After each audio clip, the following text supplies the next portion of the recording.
There's still a lot of speculation going on with Jordan Poole, the Warriors, and Draymond Green of what's to happen with this situation and what's going to happen going forward. Even though Jordan Poole played last night in preseason game and he looked like his normal self in that game, he looked normal as he's always looked since he's been playing with the Warriors, at least since last year. So nothing really stood out about that game as being abnormal from a production standpoint. Granted, it was just preseason. But with that being said, I'd like to ask this question, which is who created the monster that we see now in Draymond Green? And I'm just referring to just him during his NBA career, not prior, not how he became who he was growing up, but just in the NBA, how did this monster get created? And I just want to break it down, just how Draymond Green became just this villain or this tyrant that he's become over the years and what enabled him to become that. The first thing I think that enabled Draymond Green to be able to do what he does, and I would say this is true with all these factors, that they all enabled him not to have accountability. But the first thing that allowed him not to have accountability is the media. And I'll just go back to the media when they first started hyping up this guy. I still remember it. It was the 2014-2015 season.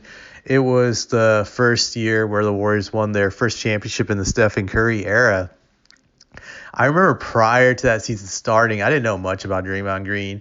I had seen him the previous year in the playoffs as a backup power forward to David Lee, who was an all-star player for the Warriors. He was their starting power forward for a small stretch of time. I think it was for a few years, but he was an all-star player.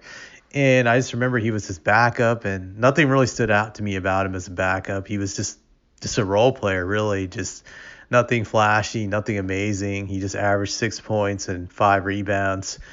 He just didn't stand out at all in any way, just a regular average player. So there was just not much knowledge I had about him, but I just remember the next year he started simply because David Lee got injured during training camp, I believe, which made him a star by default because the Warriors didn't have no one else to play at the power forward position. So I remember, I think it was like 10 or 12 games in, just the Warriors hyping him up. And the Warriors went off to start off the season strong. I think they went on a ridiculous run, something like 12-2 or 14-2 at that time. So they were getting a lot of attention just from the get-go in Steve Kerr's first year there. And I just remember just all these Warrior players hyping him up in the media, like, oh, yes, Draymond's a great defensive player. He's an awesome defensive player, blah, blah, blah, blah. And then I remember Draymond just promoting himself in every interview he got, saying, like, I'm a great defensive player. I'm a great defensive player.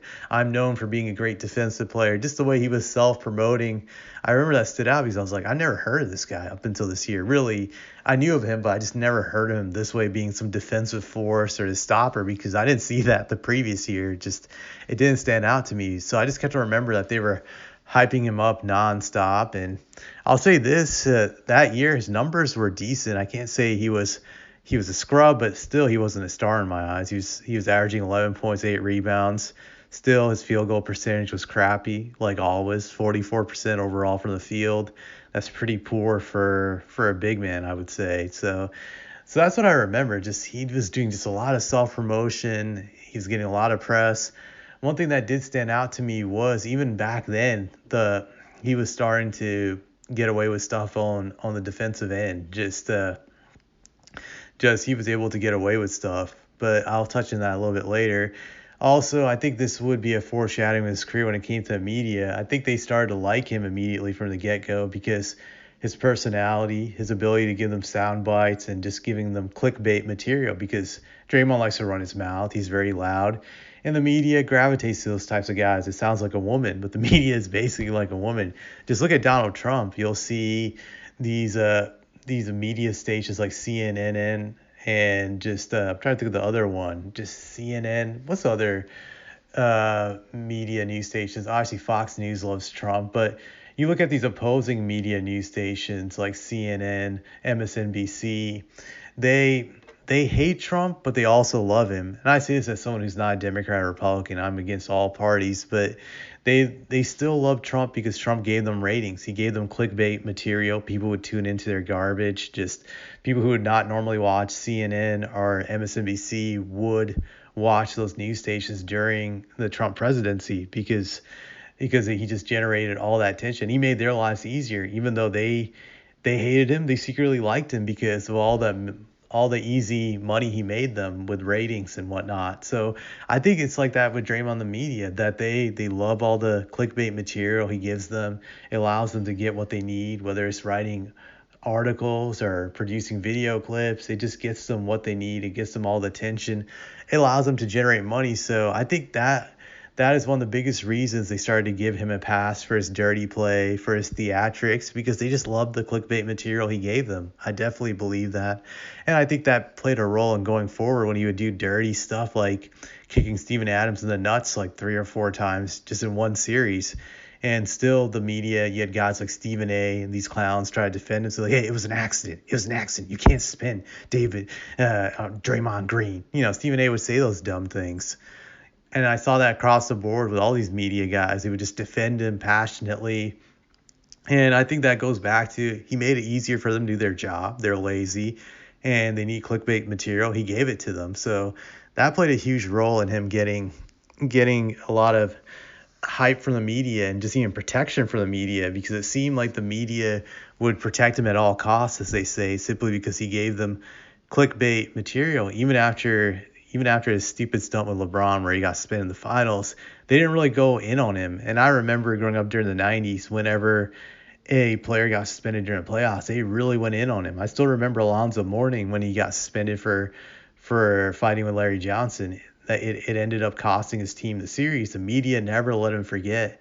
He never could live it down. They always held him accountable. And I remember even Alonzo saying years later that he still regretted it, just it haunted him. Draymond Green never had that remorse because the media didn't hold him accountable. He also lucked out to a large degree that Kevin Durant was a bitch and decided to bail him out and join up with the Warriors, so that could be swept underneath the rug. But it still shows you again how the media just protects this man.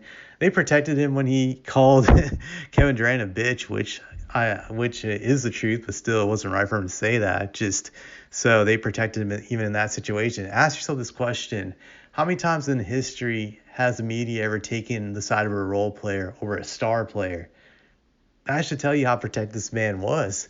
So that was just another time where it was just ridiculous where they protected him. They allowed him to get away with stuff, and they didn't hold him accountable. Just look at this most recent incident with Jordan Poole, how they were protecting him up until that video came out. They were trying to spin it like it was not a big deal. And I thought at first it was not really a major punch or anything. They just said he hit him. So I thought maybe that was a slap or maybe it was just kind of like a shove or something. But the way they described these media outlets before the video came out, they were just spinning it like it was just a little thing. It wasn't big. It wasn't what it actually was in the video, which it was in Mike Tyson like knockout. They spinned it to me like it was like a kid punch or a little love tap.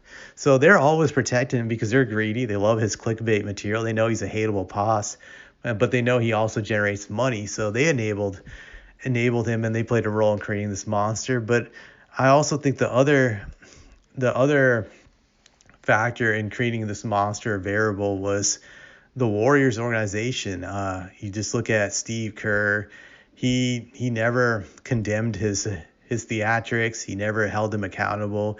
He loved what he did because secretly, I believe Kerr loves Draymond's dirtiness. He enjoyed him doing all these dirty things, such as kicking guys in the nuts, cheap shots, because it made it easier for the Warriors to win games. So he never held him accountable. He never held him accountable how he treated teammates or whatever toxic things he did in the locker room. He was fine with it.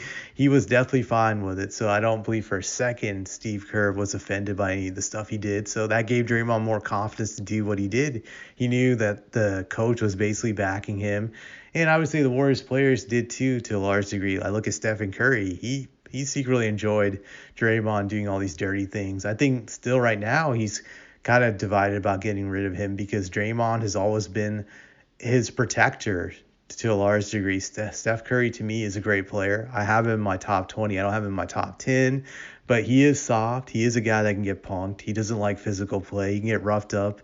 So I think he loved what Draymond brought to the table for his game. It allowed him to be protected from other teams roughing him up because he knew Draymond would do dirty plays on his behalf and just set dirty, illegal screens that made the game easier for him. So I think Steph Curry was a huge proponent of Draymond. Same with Klay. They're both soft soft players, him and Clay. They protected him, and they benefited from his dirty play, especially when it came to setting screens and just him hacking and getting away with his dirtiness. So I think the Warriors players, the coaches, and the ownership, they loved all the dirty things he brought to the table, and they loved the competitive edge he gave them, knowing that Draymond could get away with all these things. So they played a huge role in creating this monster. And I think the refs also. The refs are the final factor in this. They were also huge in this. I still remember the first year the Warriors won the championship. This guy was allowed to get away with hacking and doing all this illegal shit that a normal player couldn't get away with. I still remember that year Kawhi Leonard had won the Defensive Player of the Year, but Kawhi did not get the respect that Draymond got from the referees. And Kawhi by then was already an NBA champion, a finals MVP, and he still couldn't get that type of respect. They allowed Draymond to just get away with murder on the end. So I blame the refs to a huge degree. They played a huge role in this. Like, I've never seen a player that's in my life watching basketball. I've watched it for like over 30 years now. I'm in my late 30s.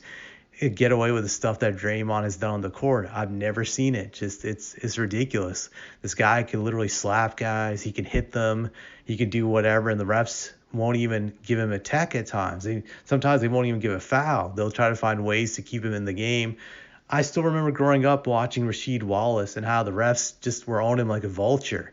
He couldn't even do anything. If he looked at them the wrong way, they would give him technical. They would toss him out of the game. But with Draymond, they never did those things. They always gave him passes. It took a lot for him to get ejected out of the games, where with a normal guy, they're ejecting the same player, but they're ejecting that a different player for doing the same things very quickly compared to Draymond. So I would say just the media, the Warriors organization, and the refs enabled this monster to be created, and this is why he's acting the way he does. This is why he punched out Jordan Poole, because he knows no institution will ever hold him accountable. It hasn't happened so far in his career, so why would he expect it to happen now? So I think this is why he's very delusional and he has no remorse.